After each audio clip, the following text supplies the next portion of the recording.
Halo, jumpa lagi di video kali ini kita akan belajar mengenai digital forensik, forensik digital kalau dalam bahasa Indonesia. Nah, ini pada saat video ini dibuat, forensik digital menjadi salah satu mata kuliah yang baru ya. Ilmunya masih baru dan belum banyak yang menggali. Jadi kalau kita belajar ini, selamat Anda menjadi pionir-pionir untuk menggali lebih lagi mengenai forensik digital ya. Jadi apa sih digital forensik itu? Nah, sebelumnya kita akan melihat ini ya, tulisan ini. Apa nih? Your computer will betray you. Jadi komputer akan mengawasi kamu. Nah, ya, komputer akan mewarnai, mengawasi kamu. Ya, jadi seperti mewarnai dalam salju. Kelihatan sekali. Kelihatan sekali. Jadi namanya saja digital forensik ya. Jadi digital itu kan isinya 0 dan 1. Nah, komputer itu mempunyai jejak digital ya, angka 0 dan satunya. Itulah yang biasa disebut footprint ya.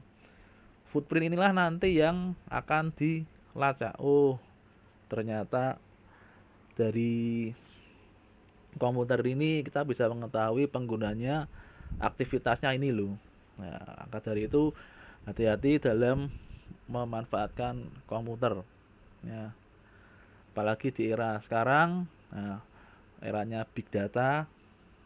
Nah, vendor-vendor, perusahaan-perusahaan meskipun tidak mengakuinya secara langsung ya bisa saja ya yang dilakukan salah satunya adalah mengumpulkan data footprint ini ya. Contohnya bagaimana Google bisa tahu memetakan sebuah jalan tersebut sedang macet atau tidak, apakah dari satelit.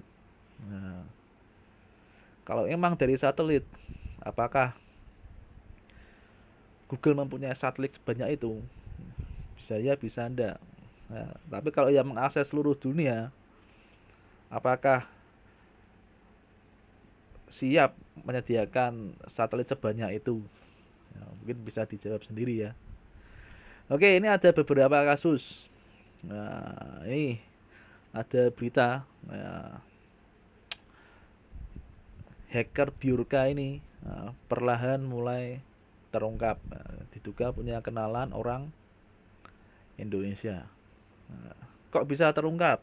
Biorka ini adalah hacker yang mendapat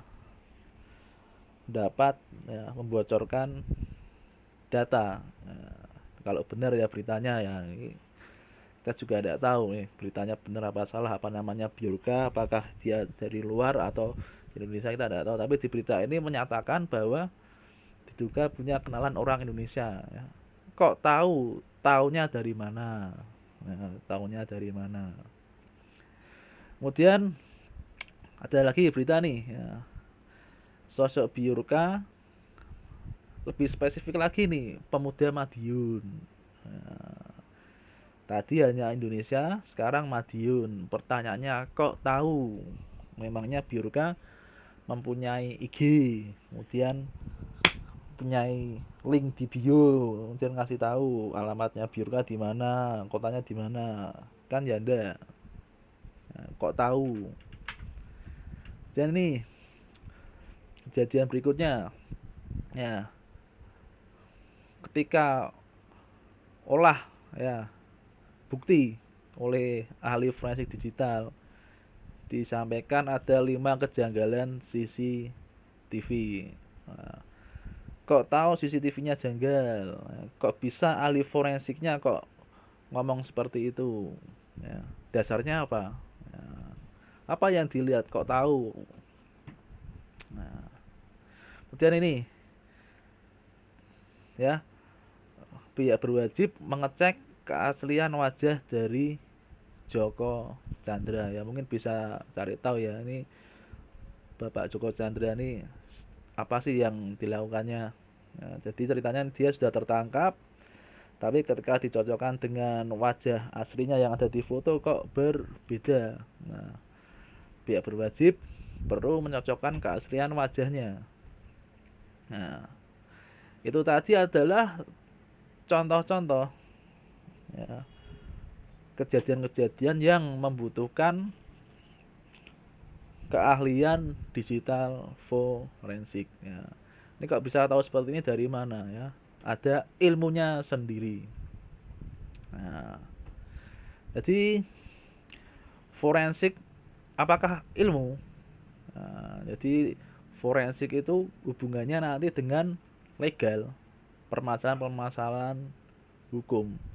Jadi kalau kita menjadi expert di bidang digital forensik, nanti kita bisa menjadi saksi ahli.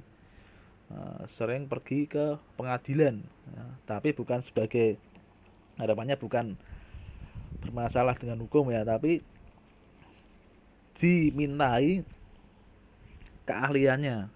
Keahliannya sebagai apa? Sebagai tenaga ahli, ahli atau pakar digital forensik. Ya, jadi gitu.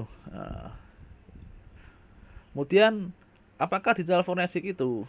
Ya, ini tuh digital forensik adalah kombinasi dari ilmu komputer dan prosedur investigasi untuk tujuan hukum.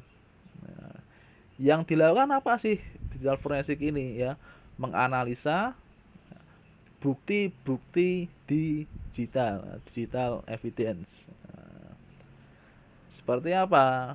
Nah, ya, banyak tadi contohnya ya. Tadi seperti ini bukti digital di sini misalkan, oh berarti ngecek fotonya ya, foto yang ketika ditangkap dan foto ketika normal. Kemudian di sini bukti digitalnya apa?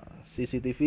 Nah, di sini bukti digitalnya apa? Ya, banyak ini nanti nih bisa dicek routernya, bisa dicek servernya. Ya.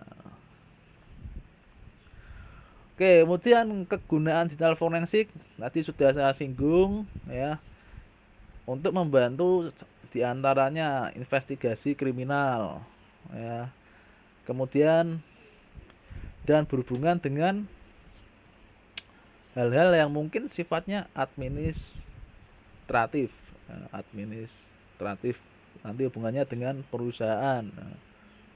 Benarkah yang mengentri data ini adalah user itu, misalkan seperti itu. Nah, jenis-jenis digital forensik ada beberapa ya. Ini ada contoh kecil ya, forensik di komputer, forensik di perangkat bergerak, forensik di jaringan, forensik data ya, data analisis, apalagi sekarang eranya data science, forensik basis data MySQL. Kemudian ada forensik apa lagi ini? Foto, suara dan lain sebagainya. Jadi ini contoh-contoh dari digital forensik ya. Oke, mungkin gitu saja video kali ini. Kurang lebihnya mohon maaf dan jangan lupa untuk happy coding.